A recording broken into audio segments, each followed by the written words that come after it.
جمال الوجود بذكر الله وبركاته. بسم الله الرحمن الرحيم. الحمد لله الذي أرسل رسوله بالهدى ودين الحق ليظهره على الدين كله ولو كره المشركون.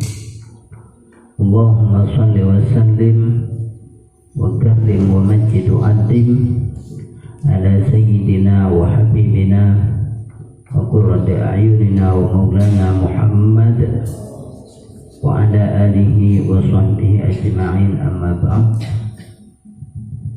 أيها السادة الكرام الأعزاء والفضلاء، أيها الحبائب والعلماء أينما كانوا من مشارق الأرض إلى مغاربها، أكرم الله لكم وأكرمهم. Hadirin wal hadirat rahimakumullah. Dalam sebuah makalah ada sebuah kata yang biasa disebut oleh Allahyarham Bahi Maksum Jauhari, Pondok Pesantren Lirboyo Kediri,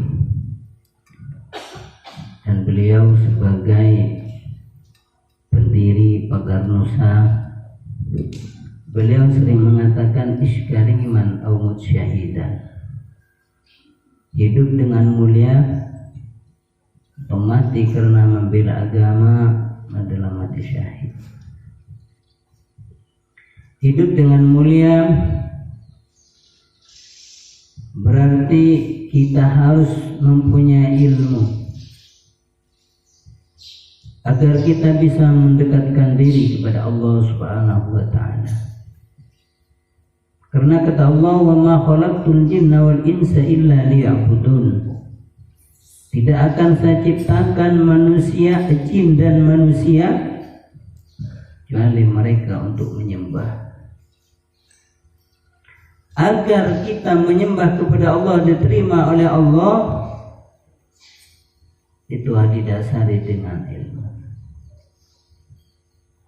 Ilmu bisa kita dapat yaitu dengan belajar dan menjauhi dari perbuatan-perbuatan maksiat, karena ilmu itu adalah cahaya. Al-ilmu nurun wa nurullahi la yuhda li'asi. Ilmu itu adalah cahaya, nur, sedangkan nurnya Allah tidak akan diberikan kepada orang yang ahli maksiat. Jadi orang mencari ilmu harus berkesinambungan, tidak boleh melakukan kemaksiatan. Mencari ilmu dengan niat limardatillah wal izaratil juhli wali'la'i kalimatillah. Hidup dengan mulia memperjuangkan agama Allah, mengajari orang-orang agar bisa beribadah kepada Allah dengan ibadah yang benar dan ibadahnya diterima oleh Allah Subhanahu wa ta'ala. Maka di situ disebut iskariman au mutsyahidan, atau mati dengan membela agama. Mati membela agama ini dengan artian yang luas. Ada yang mati syahid karena membela agama pada masa Rasulullah dengan peperangan atau peperangan dengan cara mengajari manusia-manusia untuk bisa beribadah, untuk bisa melaksanakan sholat.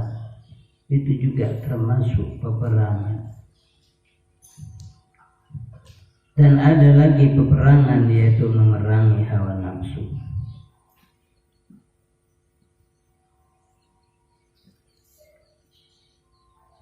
Hadirin wal hadirat yang dimuliakan oleh Allah Subhanahu wa ta'ala.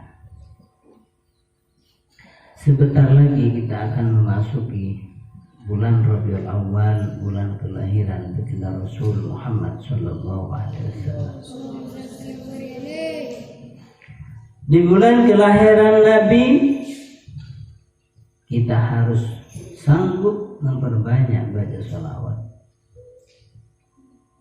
Dan saya tekankan kepada para santri, di bulan Rabiul Awal ini setiap santri harus bisa membaca sholawat minimal 50.000, minimal 50.000, maksimal ke atas 50.000 terserah.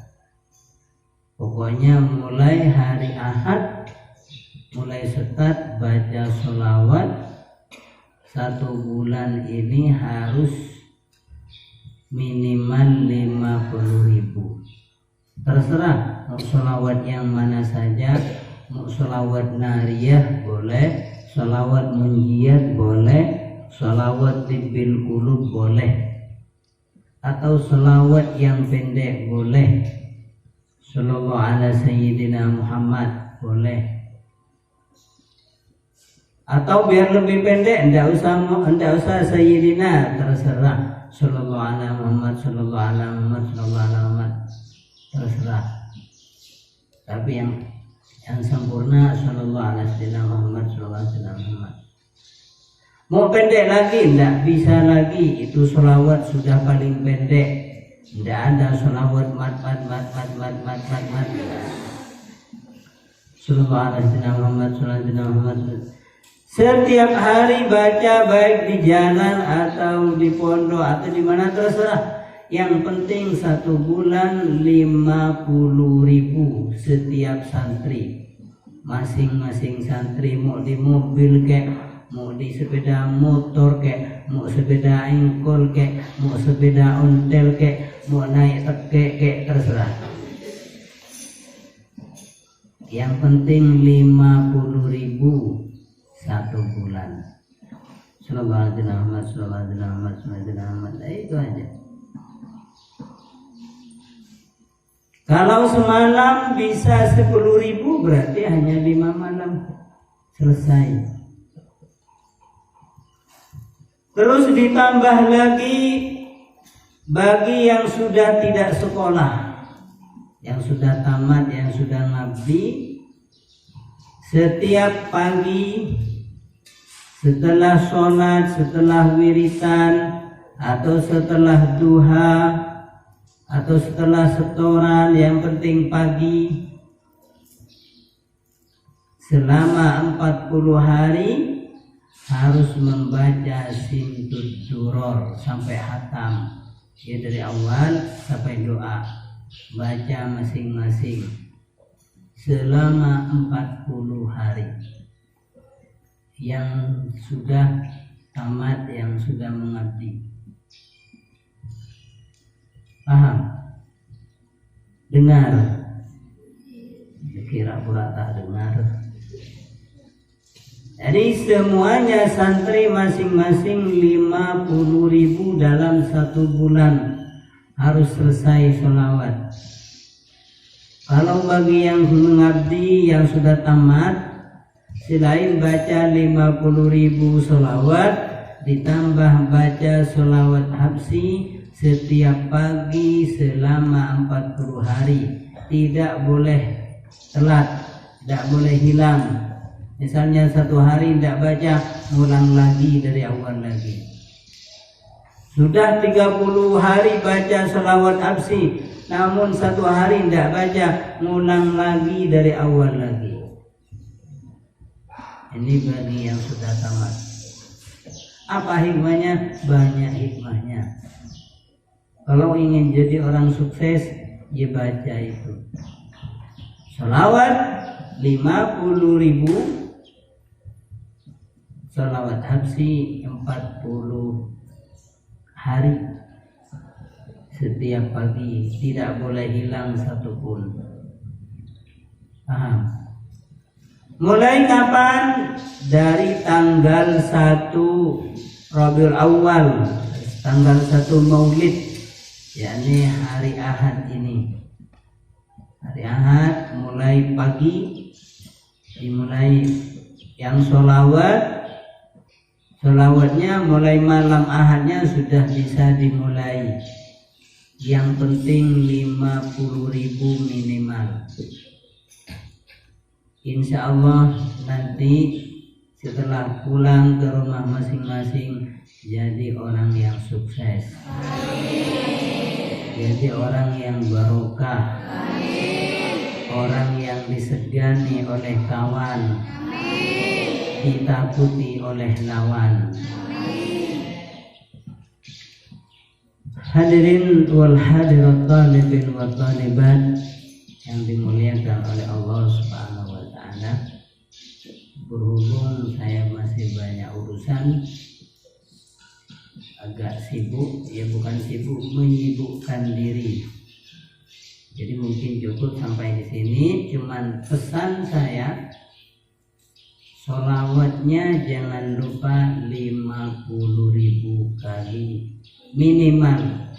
Kalau 5 hari sudah selesai ya ditambah sampai 100.000 boleh.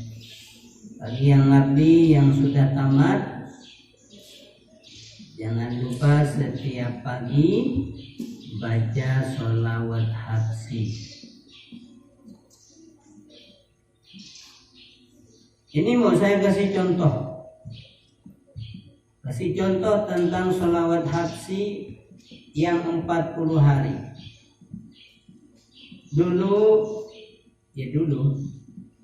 Dulu ada orang, sekarang ada juga orang banyak.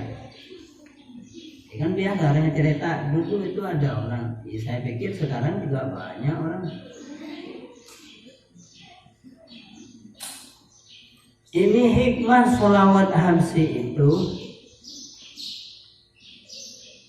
karena saya sebelum punya rumah, waktu saya berada di Bakti Suci sana, rumah saya itu masih semuanya dari papan. Tapi papannya lebih bagus ini papannya. Papannya itu papan yang agak gimana gitu. Artinya papan ada banyak mupok gitu, banyak rosak. Lantainya pun demikian. Ketika dipijak lantai patah, banyak rusak. Terus dindingnya banyak bolong-bolong karena papannya papan muda. Jadi sebentar rusak. Kata bahasa Jepangnya itu mupok. Begitu juga lantainya kalau kena air dipijak, yaitu banyak yang bolong. Bahasa Jermannya itu abang lobeng. Terus saya dengar tentang faidahnya sholawat habsi. Barang siapa yang membaca sholawat habsi selama 40 hari,